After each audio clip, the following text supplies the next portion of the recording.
ಫೈನಲ್ನಿಂದ ವಿನೇಶಾ ಫೋಗಟ್ ಅನರ್ಹ. Olympics final ಪಂದ್ಯದಿಂದ Phogat ಅನರ್ಹ. 50 ಕೆಜಿಗಿಂತ 100 gram ಹೆಚ್ಚು ತೂಕದ ಹಿನ್ನೆಲೆ ಇಂದು ತೂಕ ಮಾಡಿದಾಗ 100 gram over weight. PT Usha ಜೊತೆ ಪ್ರಧಾನಿ ನರೇಂದ್ರ ಮೋದಿ ಚರ್ಚೆ.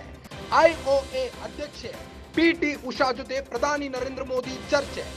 IOA India Olympics Association Vinesh Phogat ಅನರ್ಹದ ಹಿನ್ನೆಲೆ ಮುಂದೇನು, ವಿನಿಶಾ ಮುಂದಿರುವ ಆಯ್ಕೆಗಳೇನು ಎಂಬ ಬಗ್ಗೆ ಚರ್ಚೆ.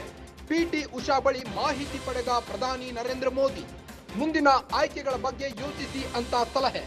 ಪಿಟಿ ಉಷಾಗೆ ಪ್ರಧಾನಿ ನರೇಂದ್ರ ಮೋದಿ ಸಲಹೆ. ಫೈನಲ್ನಿಂದ ಈಗಾಗಲೇ ವಿನೇಶಾ ಫೋಗಟ್ ಅನರ್ಹಗೊಂಡಿದ್ದಾರೆ. ಒಲಿಂಪಿಕ್ಸ್ ಫೈನಲ್ ಪಂದ್ಯದಿಂದ ಫೋಗಟ್ ಅನರ್ಹಗೊಂಡಿದ್ದು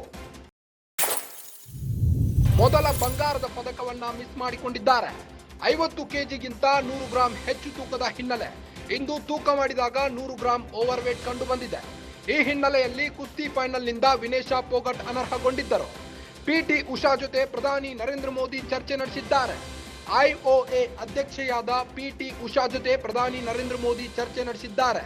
ವಿನಿಶಾ ಫೋಗಟ್ ಅನರ್ಹದ ಹಿನ್ನೆಲೆ ಮುಂದೇನು ಎಂಬ ಬಗ್ಗೆ ಚರ್ಚೆ ನಡೆಸಿದ್ದಾರೆ. ವಿನಿಶಾ ಮುಂದಿರುವ ಆಯ್ಕೆಗಳೇನು ಎಂಬ ಬಗ್ಗೆ ಚರ್ಚೆ ನಡೆಸಿದ್ದಾರೆ. ಪಿಟಿ ಉಷಾ ಬಳಿ ಮಾಹಿತಿ ಪಡೆದು ಪ್ರಧಾನಿ ನರೇಂದ್ರ ಮೋದಿ ಆಯ್ಕೆಗಳ ಬಗ್ಗೆ ಯೋಚಿಸಿ ಅಂತ ಸಲಹೆ ನೀಡಿದ್ದಾರೆ. ಮುಂದಿನ ಆಯ್ಕೆಗಳ ಬಗ್ಗೆ ಯೋಚಿಸಿ ಅಂತ ಸಲಹೆ ನೀಡಿದ್ದಾರೆ. ಪಿಟಿ ಉಷಾಗೆ ಪ್ರಧಾನಿ ನರೇಂದ್ರ ಮೋದಿ ಸಲಹೆ ನೀಡಿದ್ದಾರೆ.